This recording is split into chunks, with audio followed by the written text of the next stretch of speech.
అంచె దినాలలో, ప్రభు రాకడ సమయాలలో పరిశుద్ధాత్ముడు ముమ్మరంగా పనిచేస్తున్నాడు. సమయం సంకుచితంగా ఉందని సాతాను ముమ్మరంగా పనిచేస్తున్నాడు. వీలైతే ఏర్పరచుకున్న వాడిని కూడా మోసం చేయాలని, దేవుని చేత ఏర్పరచబడిన జనాంగాన్ని మోసం చేయాలని, ఏర్పరచబడిన బోధకుల్ని మోసం చేయాలని వాడు గర్జించే సింహం వల్లే తిరుగుతూ ఉన్నాడు. అందుకనే క్రైస్తవులు అనబడేవారు మెలకువగా ఉండండి. నీ కలిగిన దాన్ని గట్టిగా పట్టుకో. రక్షించబడ్డానన్న వాళ్ళు ఒకసారి మీ హల్లెలూయా చెప్తారా? పోనీ రక్షించబడ్డానన్న వాళ్ళు గట్టిగా చెప్పండి. ఎక్కడుంది మీ రక్షణ? ఎప్పుడో నేను ఆ రోజుల్లో ప్రార్థన చేస్తే లేవను. ఈ రోజున ప్రార్థన కూర్చోను. ఈరోజు ఏం చేస్తున్నావు చెప్పు. అప్పుడు నేను బైబిల్ చదివేవాడిని గట్టిగా చర్చిలో, ఇప్పుడు బైబిల్ ముట్టుకోవటమే లేదు అంటే అదేం సాక్ష్యం? ఇప్పుడు పనికిరాదు. ఒక నీతిమంతుడు నీతి తప్పితే, దుర్మార్గం పనిచేస్తే ఆ నీతి వాడికి అక్కడికి రాదంట. పాతదంతా దేవుడు లెక్క పెట్టుకోడు. ఈరోజు ఏ నాటికి ఆనాడు దేవునితో నీ జీవితం సరిగా ఉండాలి. ఆ రోజు ఆకాశం నుంచి మన్నా పడ్డప్పుడు ఏ రోజుకి ఆ రోజే మన్నా ఇచ్చాడు. ఆ మన్నాను ప్రతి విశ్వాసి, ప్రతి ఇశ్రాయేలీయుడు మోకాళ్ళ మీద పడి కొత్తిమీర గింజల్లాగా ఉన్న చిన్న మన మిరియాల్లాగా ఉన్న ఆ కొత్తిమీర గింజలను ఏరుకొని వాడు సంచిలో వేసుకోవాలి ఒక కొలత ప్రకారం. అది ఏరుకొని మోకాళ్ళ మీద ఏరుకొని ఆ రోజుకు తినాలి. ఎవరైనా కక్కుర్తిపడి 2 సోలలు 2 కేజీలు ఎందుకుంటే 2 లీటర్లు ఎందుకుంటే అది రెండో రోజుకి ఏమయ్యేదో తెలుసా? కుళ్ళిపోయేది. ఏమంటే ఇవాళ 10 చాప్టర్లు చదివేశాను బైబిల్, రేపు చదవక్కర్లేదు అనుకుంటే కుదరదు. ఇవాళ 2 గంటలు ప్రార్థన చేశాను, రేపు 1 నిమిషం కూడా ప్రార్థన చేయకపోయినా కూడా ఇది సరిపోద్ది అంటే కుదరదు. ఏ రోజుకి ఆ రోజు నీవు మోకాళ్ళ మీద పడాలి. ఏ రోజుకి ఆ రోజు ఆయన వాక్యంతో నీ హృదయాన్ని నింపుకోవాలి. ఏ రోజు ఆ రోజుకి నీ సాక్ష్యాన్ని కాపాడుకోవాలి. నీ కన్నులు పాపము చూడకుండా పవిత్రంగా కాపాడుకోవాలి. నీ హృదయ ఆలోచనలను దేవునికి చెరపట్టి క్రీస్తు చేతికి అందించాలి. నీ వ్యక్తిగత జీవితంలో, అంతరంగ జీవితంలో శుద్ధ హృదయాన్ని కలిగి ఉండాలి. ఇప్పుడు చెప్పండి, ఈ రోజు రక్షించబడ్డ వారు ఎవరో? ఎవరు లేరా? పౌలు అన్నాడు, నేను దినదినము చనిపోతున్నాను. నేను దినదినము బతికే ఉన్నాడు. ఆయన చనిపోతున్నాడు. దేనికి చనిపోతున్నాడు? నా శరీర ఇచ్చలకు, నా లోకాశలకు, నా పాతాదాము స్వభావం యొక్క ప్రేరేపణలకు నేను చనిపోతున్నాను. ఇక నువ్వు జీవించేవాడను నేను కాదు. ఎవరు మరి? క్రీస్తే నా యందు జీవించు, నా కొరకు ప్రాణం ఇచ్చిన నా క్రీస్తు కొరకు నేను జీవిస్తున్నాను. ఎప్పుడు క్రైస్తవుడు అనేవాడు, నిజమైన విశ్వాసం అనేవాడు అటువంటి హృదయాన్ని కలిగి ఉంటే ప్రభు ఎప్పుడు వచ్చినా మనకు పర్వాలేదండి. అప్పుడు ఎప్పుడు వచ్చినా పర్వాలేదు, దాని గురించి ఎదురు చూసుకుంటూ కూర్చోక్కర్లేదు. ఆయన ఎప్పుడు వచ్చినా నీ హృదయం శుద్ధిగా కాపాడుకుంటే నీవు ఎత్తబడతావు. అంచె దినాల్లో మనుషుడు పైకి భక్తి గలవారి వలె ఉంటారు, కానీ దాని శక్తిని ఆశ్రయించరు. దేవుని కంటే సుఖాన్ని ఎక్కువ ప్రేమిస్తుంటారు. కొన్నిసార్లు మా సంఘంలో అడుగుతుంటాను, ఏమన్నా ఆదివారం మీటింగ్ రాలేదు బ్రదర్ అంటే, ఇప్పుడే ఊరి నుంచి వచ్చారండి అందుకని రెస్ట్ తీసుకుంటున్నాను అంటాడు.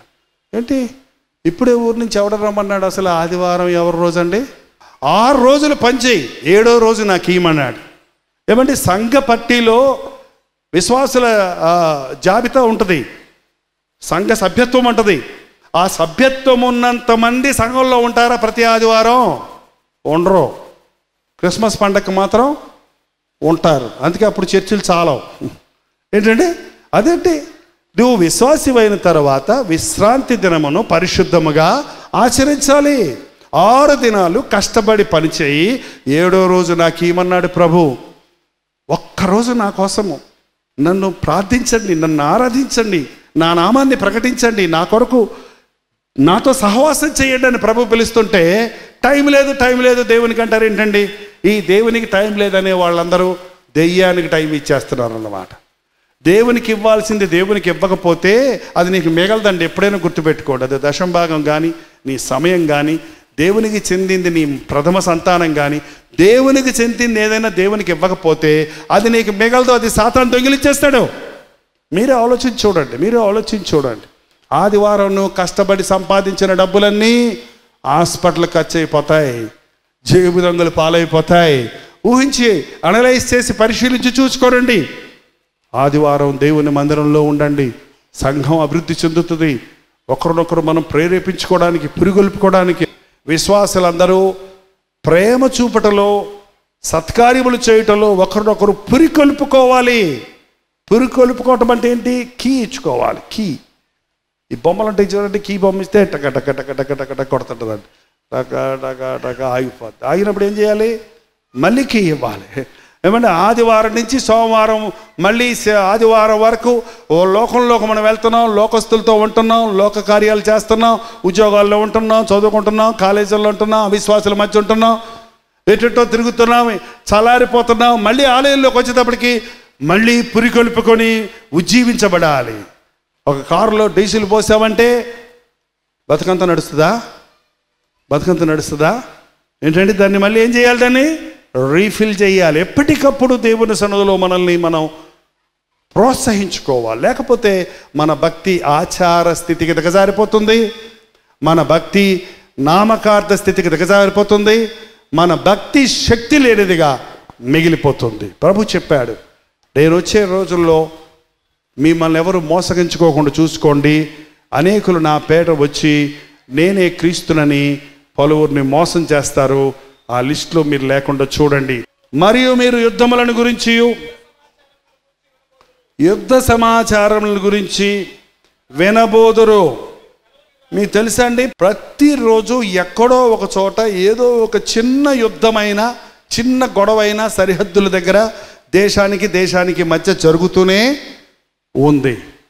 యుద్ధాల గురించిన సమాచారం, విపత్తుల గురించిన సమాచారం గురించి వింటారు. ఇంకా జనం మీదకి జనమును, రాజ్యం మీదకి రాజ్యము లేస్తుంది. అక్కడక్కడ కరువులు, భూకంపములు కలుగును. ఎవరన్నా మీరు ఎప్పుడన్నా భూకంపంలో నేను ఉన్నానన్న వాళ్ళు ఎవరన్నా ఉంటే చేయొద్దండి. మీరు ఎప్పుడు భూకంపం అంటే కూడా తెలీదా? అందుకే అంత ధైర్యం కూర్చున్నారు. ఇప్పుడు భూకంపం వస్తే పరలోకం పోతారా, నరకం పోతారా? ఇప్పుడు భూకంపం వస్తే పైకి పోతామా, కిందకి పోతామా? ఒక 2-3 సెకండ్లు 5.6 వస్తేనే గందరగోళంగా ఉంది. 7.7, 7.9 వస్తే నేపాల్లో ఒక 2-3 నిమిషాలు ఊగిన ఊపికి 130-140 సంవత్సరాలు కట్టిన కట్టడాలన్నీ ఏమైపోయినాయి? నేల మట్టం అయిపోయింది. ఈ కట్టడాలు చూసి ఆశ్చర్యపడతావేంటయ్యా? ఈ కట్టడాలు చూసి గొప్ప దేవుడు గొప్పవంటావేంటయ్యా? ఈ కట్టడాలని పూజ చేస్తావేంటయ్యా? ఈ కట్టడాలే చాలనుకుంటావేంటయ్యా? ఇవన్నీ ఒక క్షణంలో నేను నేలమట్టం చేయగలను అంటున్నాడు దేవుడు. మనుషుడు బయటికి భయపడ్డా? దేవుడికి భయపడ్డా? భూకంపములు కలుగును. ఎన్నో స్థలాల్లో భూకంపాలు చిన్న చిన్నవి కలుగుతున్నాయి. ఈ రోజున మన పక్క దేశంలోనే మనం చూసాము. దాని యొక్క ప్రభావం మన భారతదేశంలో కూడా చూసాము. దేవుడు ఎప్పుడో కొండ మీద కూర్చొని శిష్యులకు చెప్పిన మాటలు ఈ రోజున అక్షరాలు నిలబడుతున్నాయి. మనుష్యుడు దేవునికి భయపడడా? ప్రభు యొక్క రాకడ సూచనలు నెరవేర్చున్నప్పుడు ఆయన రాకడ కొరకు మనం సిద్ధపడమా? ఆయన రాకడ కొరకు మనం ఎదురు చూడొద్దా? ఆయన రాకడ వచ్చేలోగా ప్రతి వ్యక్తికి యేసుక్రీస్తు రక్షకుడన్న సువార్త చెప్పవలసిన భారం నీ మీద నా మీద లేదా? రక్షించబడ్డానన్న ప్రతి ఒక్కరూ మరొకరిని రక్షించాలని ఆసక్తి కలిగి ఉండాలి కదా. భూకంపాలు కలుగుతాయి, యుద్ధాలు కలుగుతాయి. ఇవన్నీ వేదనలకు ప్రారంభము. జనులు మిమ్మను శ్రమలు పాలు చేసి చంపెదరు. అక్షరాలు నెరవేరుతుందండి. ఇప్పుడు గొర్రెలు నరికినట్టు మెడలు నరికేస్తున్నారు, కాల్చేస్తున్నారు, భయంకరంగా కత్తులతో పొడిచి చంపేస్తున్నారు. ఇంకా ఎన్నో స్థలాల్లో మనకు తెలియదు, బయటికి రావు ఆ సంగతులు. ఈ దినానికి మనం ధన్యులం కాబట్టి అందరూ మనలాగా ఉన్నారు అనుకోకండి. మన భారతదేశంలోని మారుమూల స్థలాల్లో కొన్ని ప్రాంతాలలో క్రైస్తవులు చాలా హింసించబడుతున్నారు. ఇవన్నీ రాకడ సూచనలు. ఏమైనా భయపడాల్సిన అవసరం లేదు. మనుషులకు భయపడకండి. మనుషులకు భయపడటం వలన ఏమొస్తుందంటే ఆస్తి వస్తుందా? ఉరి వస్తుంది. ఏమొస్తుందండి? మనుషులకు కాదు. ఎవరికి భయపడాలి మనం? ప్రాణాన్ని మాత్రం తీసే మనుషులకు భయపడకండి. మీ ప్రాణమును ఆత్మను నరకానికి పంపగలిగిన శక్తి కలిగిన దేవునికి భయపడండి. కానీ ఇవన్నీ రాకడ గుర్తులు అన్న సంగతి మనం గుర్తించి క్రీస్తు కొరకు ఒకవేళ శ్రమ పడవలసి వస్తే అది నష్టమా భాగ్యమా చెప్పండి చూద్దాం. నా నిమిత్తం మిమ్మల్ని జనులు హింసించి నిందించి మీ మీద చెడ్డ మాటలలో పలుకున్నప్పుడు మీరు కూర్చుండి ఏడవండి, మీరు సంతోషించి గంతులు వేయండి, ఆనందించి గంతులు వేయండి, పరలోకమందు మీ ఫలము. ఎవరైనా యేసు ప్రభువుని నమ్ముకున్నందుకు కష్టపడితే అత్తగారు తిడుతుంది, కోడలు గారు తిడుతుంది, భర్త గారు తిడతారు అని చెప్తుంటారు చాలామంది. తిట్టామండి, మంచిది, హల్లెలూయా అని చెప్పండి అంతే. అంతేగాని ఏడ్చుకుంటూ కూర్చోవద్దు. ఏమొచ్చింది నీ దేవుడిని నమ్ముకుంటే, ఏం చేశాడు నీ దేవుడు నీకు అని నిందలేస్తున్నారన్నా, ప్రభువు నమ్ముకున్నా కూడా నాకు బిడ్డ పుట్టలేదని, నీ దేవుడు ఎక్కడ నీ గర్భఫలం ఇచ్చాడు అని నన్ను నిందించి నిమిషము నన్ను మాటలతో నరికేస్తున్నాడన్న నా భర్త అని ఒక్కొక్క సహోదరి చెప్తూ ఉంటుందండి. పర్వాలేదు, క్రీస్తు కొరకు బాధపడటం గొప్ప భాగ్యం. మీరు క్రీస్తు కొరకు బాధను సహిస్తే ఇహమందు పరమందు అనేక రెట్ల ప్రతిఫలాన్ని ప్రభువు ఇస్తాడు. నీవు శోధనలో నిలిచి ఉంటే నిన్ను నిందించిన వాళ్ళందరూ నీ దగ్గరకు వచ్చి నిన్ను క్షమాపణ అడిగినట్లుగా, నీకు మిత్రులు అవునట్లుగా, నిన్ను అపహసించిన వాళ్ళే నీతో ప్రభువు ఉండట చూచి నీవు దీవించబడినట్లుగా దేవుడు హెచ్చిస్తాడు. అంచెదినాలలో మనమున్నాం. ప్రభువు రాకడ దినాలు సమీపంగా ఉన్నాయి. మనుష్యులు ఎలా ఉంటారు? స్వార్థం, ఎక్కడ చూసినా స్వార్థం. ఏంటంటే డబ్బుల కోసం కన్న తల్లిని చంపేసే వాళ్ళని చూస్తున్నాం ఈ రోజుల్లో. చిన్న స్థలం తగాదా కోసం అన్నదమ్ములు ఒకళ్ళు చంపుకొని చనిపోవడం చూస్తున్నాం. నేను బాగుండాలి, నేను బాగుంటానికి ఎవడన్నా అడ్డం వస్తే వాడిని చంపేయాలి, వాడిని తీసేయాలి అనే నీచమైనటువంటి స్వభావం కలిగిన వాళ్ళని చూస్తున్నాం. అక్రమం విస్తరిస్తుంది ప్రభు రాకడ సమయంలో అన్నది అక్షరాలా కనబడుతుంది. మనుషులు ధనాపేక్షలు. అసలు మనుషుడికి డబ్బు డబ్బు డబ్బు డబ్బు డబ్బు డబ్బు డబ్బు డబ్బు డబ్బు. ఒక ఆయన అన్నాడు, అసలు ఆయన హృదయం అంట, మా అన్నయ్య హృదయం అండి, గుండె టప్ టప్ టప్ కొట్టుకోవట్లేదు, డబ్బు డబ్బు డబ్బు డబ్బు డబ్బు డబ్బు డబ్బు డబ్బు డబ్బు డబ్బు డబ్బు డబ్బు. ఏంటండి, పొద్దున్న లేచిన కాడి నుంచి డబ్బులు డబ్బులు డబ్బులు డబ్బులు డబ్బులు డబ్బులు అటు సంపాదించాలి, మస్కట్ పోవాలా, దుబాయ్ పోవాలా, అమెరికా పోవాలా, డబ్బులు డబ్బులు డబ్బులు డబ్బులు డబ్బులు డబ్బులు. ఏం చేసుకుంటావు నీ డబ్బులు? ఏం చేసుకుంటావండి? ఒకడు లోకమంతా సంపాదించుకొని తన ప్రాణాన్ని పోగొట్టుకుంటే వాడికి ఏం ప్రయోజనం?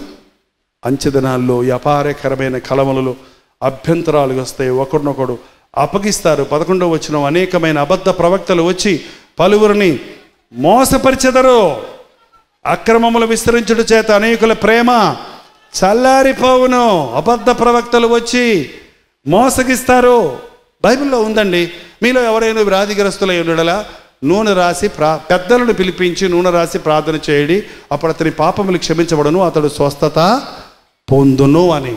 విజయవాడలో నేను ఒక మీటింగ్కి వెళ్ళాను మొన్న.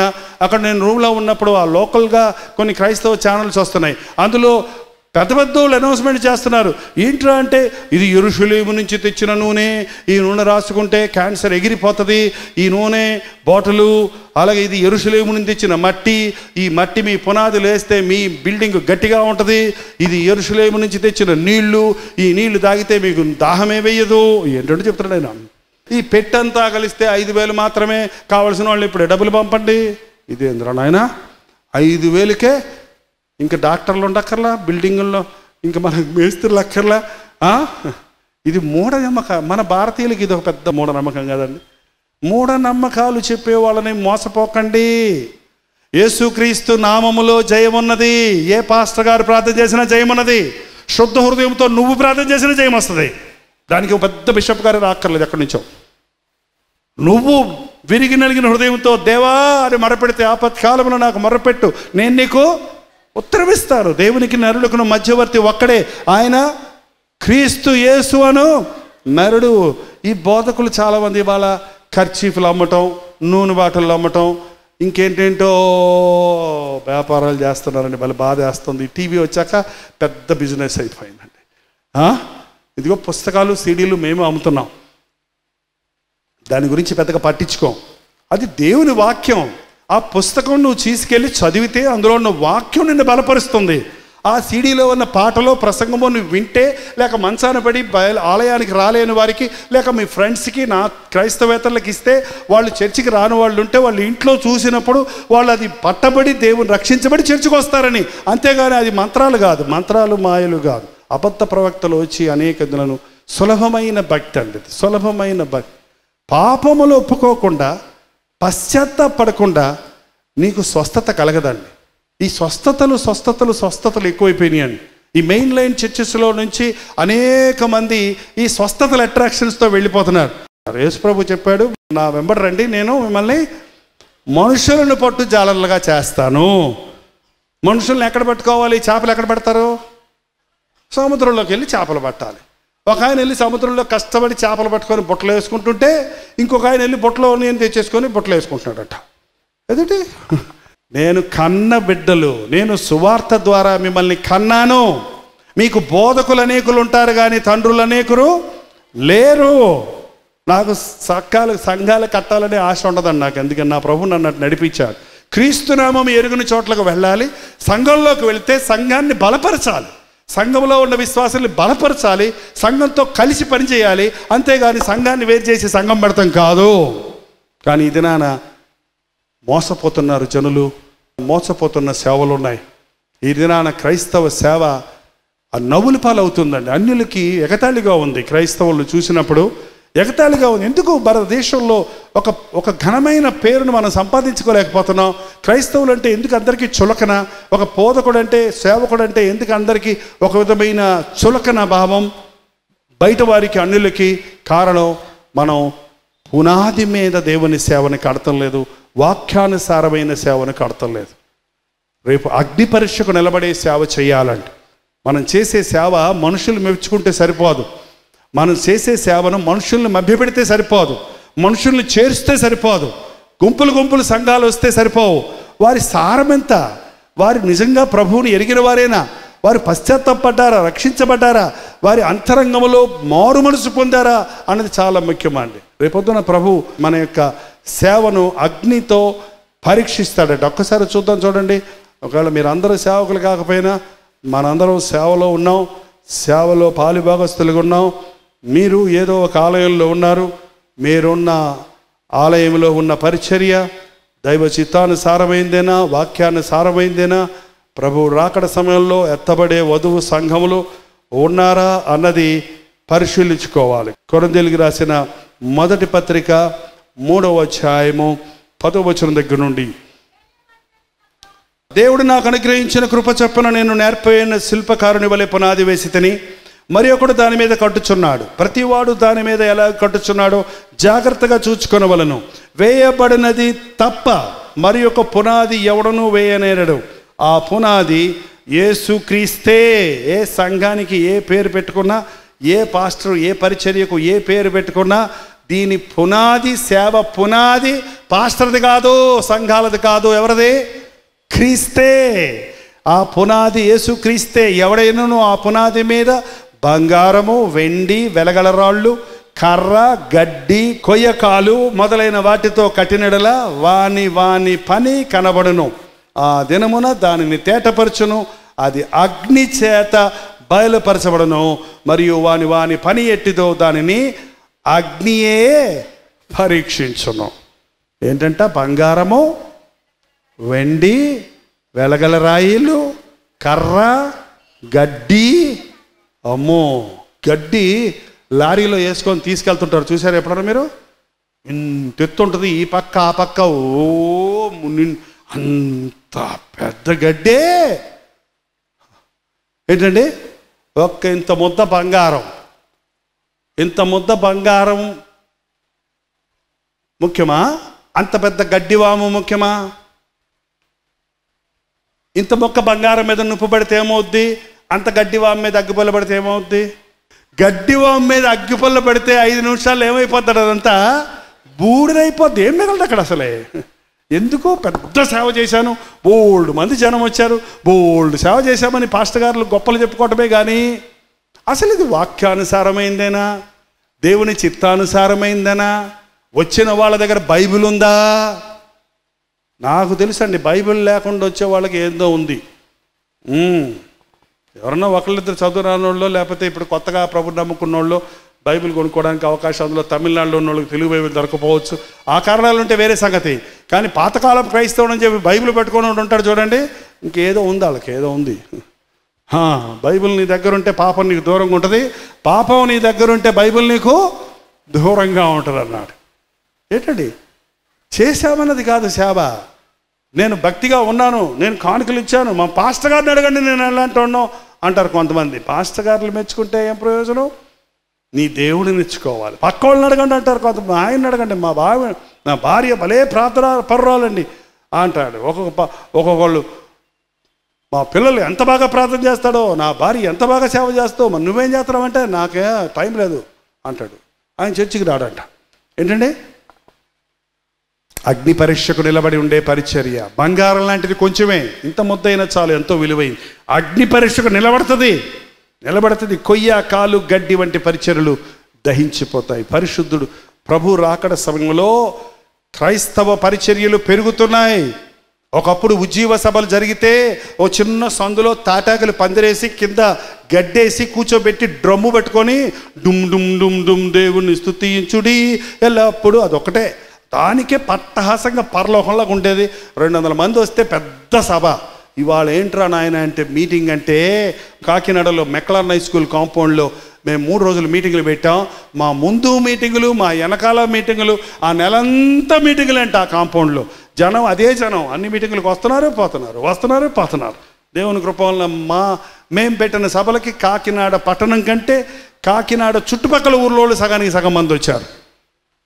ఈ రోజున క్రైస్తవ సేవ చలారిపోయిందండి. పైకి ఆర్భాటాలు ఉన్నాయి కానీ అంతరంగంలో బలం లేదు, శుద్ధి లేదు, పాపాన్ని జయించే శక్తి లేదు.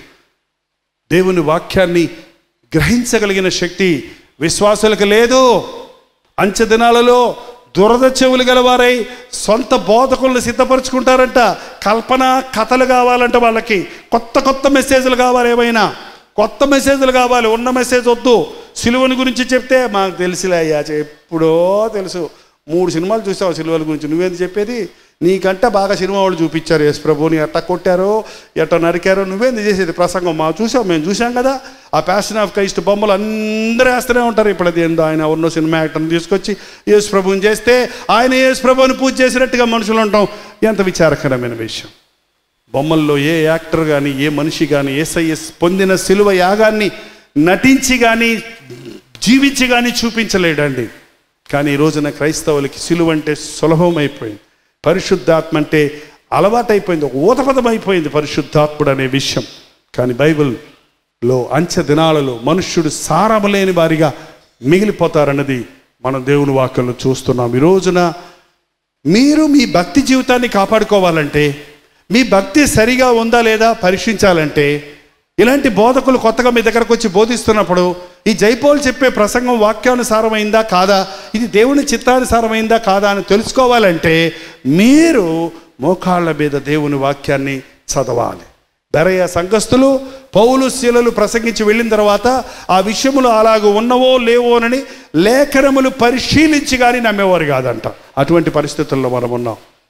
సులభమైన భక్తికి, ఆచార భక్తికి లోబడకండి. ప్రభు రాకడ అతి సమీపంగా ఉన్నదనడానికి అనేక సూచనలు నెరవేరాయి. కరువులు కలుగుతున్నాయి, భూకంపాలు కలుగుతున్నాయి, అబద్ధ ప్రవక్తలు అనేకులు బయలుదేరున్నారు, అనేకులు మోసగిస్తున్నారు, ప్రేమ అక్రమము విస్తరిస్తుంది, ప్రేమ చల్లారిపోతుంది. అసలు ప్రేమనే పదం పాటలకే సంకుచితమైపోయిందండి ఈ రోజున. పాటలు పాడుతూనే ఉంటాం, ప్రేమ ప్రేమ ప్రేమ యేసయ్య ప్రేమ ప్రేమ ప్రేమ అని ఇద్దరు పాడుతుంటారు, పక్కన కొతురుతూనే ఉంటారు. అది ఏంది? అది పదాలు మాత్రమే. పక్కవాళ్ళని సహించుకోలేం, ఓర్చుకోలేం, క్షమించలేం, భర్తను భరించలేం, భార్యను సహించలేం, బిడ్డలు తిరుగుబాటు చేసినప్పుడు ఓర్చుకుని వారిని మంచిదారికి తెచ్చుకునేటట్టుగా ప్రయత్నించాం. ప్రేమ ప్రేమ అంటాం, కానీ నిజంగా యేసయ్య ప్రేమ నిస్వార్థమైన ప్రేమ, హేతువు లేని ప్రేమ, అర్హత లేని వారిని ప్రేమించే ప్రేమ, పవిత్రమైన ప్రేమ. ఆ ప్రేమతో నిజంగా మనం క్రైస్తవులు నింపబడి ఉండాలి. ఎంతమంది అటువంటి ప్రేమతో ఈ రోజున పరిచర్య చేస్తున్నారు? ఎంతమంది అటువంటి ప్రేమతో దేవుణ్ణి వెంబడిస్తున్నారు? దేవదూత భాషలతో నేను మాట్లాడినప్పటికీ, కొండలను పెకలించగలిగిన విశ్వాసం నాకు ఉన్నప్పటికీ, కాల్చబడడానికి నా శరీరం అప్పగించినప్పటికీ, పేదలకు నా ఆస్తంతా పంచిపెట్టినప్పటికీ, ప్రేమ లేని వాడినైతే నేను వ్యర్థుడను. యేసయ్య కొరకు ఏది చేసినా ప్రేమతో చేయాల్సిందే, కానీ డబ్బు కోసమో, లాభం కోసమో, గొప్ప కోసమో చేసినప్పుడు అది దేవుని అగ్ని పరీక్షకు నిలబడేది కాదు. ఈ యొక్క రాకడ సూచనలు అన్నీ నెరవేరుతూ ఉన్నాయి. ప్రభు అతి సమీపంగా రాబోతూ ఉన్నాడు. నేను ఇంకొక 2 వచనాలు చెప్పి ముగిస్తున్నాను. ఒకసారి చూడండి 13వ వచనం.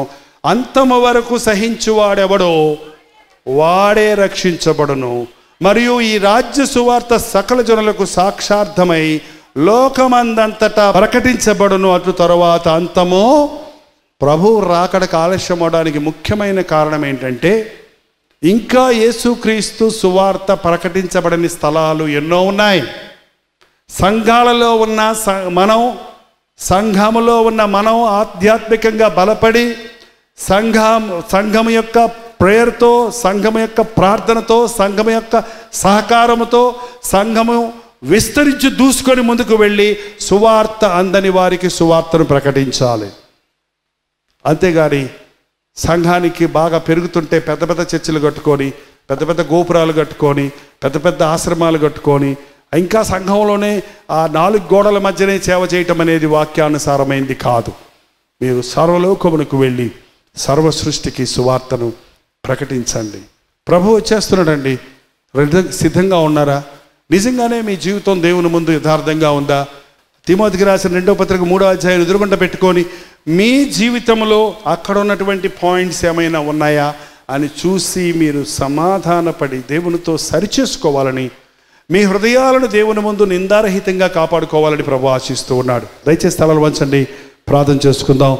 ప్రభువా యేసు ప్రభువా, నీకు వందనములయ్యా. ఈ రాత్రి సమయంలో నీ పాదముల దగ్గర లేచి నిలబడి, ఇదిగో దేవా నా జీవితాన్ని నీకు అప్పగించుకుంటున్నాను, నన్ను విలువ పెట్టి నీవు కొన్నావు గనుక నా దేహముతో నిన్ను మహిమపరుస్తాను అని నిలబడిన ప్రతి ఒక్కరిని దర్శించము నాయన. ఏ గుండెల్లో ఏ గుబులుందో, ఏ గుండెల్లో ఏ వేదన ఉందో, ఏ గుండెల్లో ఏ కోరిక ఉందో, ఏ జీవితంలో ఎటువంటి సమస్య ఉందో ఎరిగిన దేవా, హృదయాంతరేంద్రియాలను పరిశీలించే ప్రభువా, నీ పరిశుద్ధాత్మను మా మీద కుమ్మరించి మా ప్రతి అవసరతను తీర్చు నాయన. గర్భఫలము లేదని ఎందరో వేదనతో ఉన్నారు. గర్భఫలమే యెహోవా ఇచ్చు దానము, కుమారులు ఆయన అనుగ్రహించే స్వాస్థ్యమన్నావు గనుక నజరేయుడైన యేసుక్రీస్తు నామములో మూయబడిన ప్రతి గర్భమును తెరిచున్నాము తండ్రి.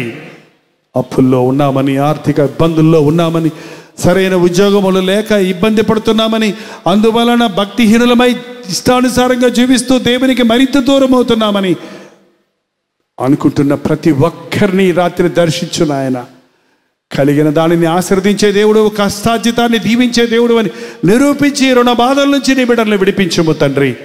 పాప బంధకములకు బానిసలైన వారు ఇక్కడ ఉంటే, మద్యము వంటి సారాయి వంటి దురభ్యాసాలకు బానిసలై పైకి భక్తి గల వారిగా ఉంటూ శక్తిహీనులుగా ఉన్న వారిని ఈ రోజున నజరేయుడైన యేసుక్రీస్తు నామములో విడుదల చేయించున్నాము తండ్రి. అపవాదిని ఎదురించడి, అప్పుడు వాడు మీ యొద్ద నుండి పారిపోవునని చెప్పిన మాట ప్రకారంగా నీ బిడ్డల జోలికి సాతాను రాకుడునట్లుగా నీ అగ్ని కంచెను నీ బిడ్డల చుట్టూ ఉంచున ఆయన. ప్రతి విధమైన పాపపు కట్టును విడగొట్టుము తండ్రి. నీవు పొందిన దెబ్బల ద్వారా మాకు స్వస్థత ఉన్నదని, మా వ్యసనములను వ్యాధులను నీవు భరించి ఉన్నావని, మాకు మరణం యొక్క బలము గల వారిని మరణం ద్వారా జయించి ఉన్నావని, నీ యందు విశ్వాసముంచిన వాడు మరణించడు, మరణించినను తిరిగి జీవించునని మేము విశ్వసించుటకు సహాయము చేయము. ఈ లోకములో ఉన్న వాటిని నేను ప్రేమించకుడి అని నీవు చెప్పిన మాటను గుర్తుపెట్టుకొని దేవుని చిత్తము చేసి నిరంతరము జీవించే వారిగా ఉండటకు సహాయము చేయము.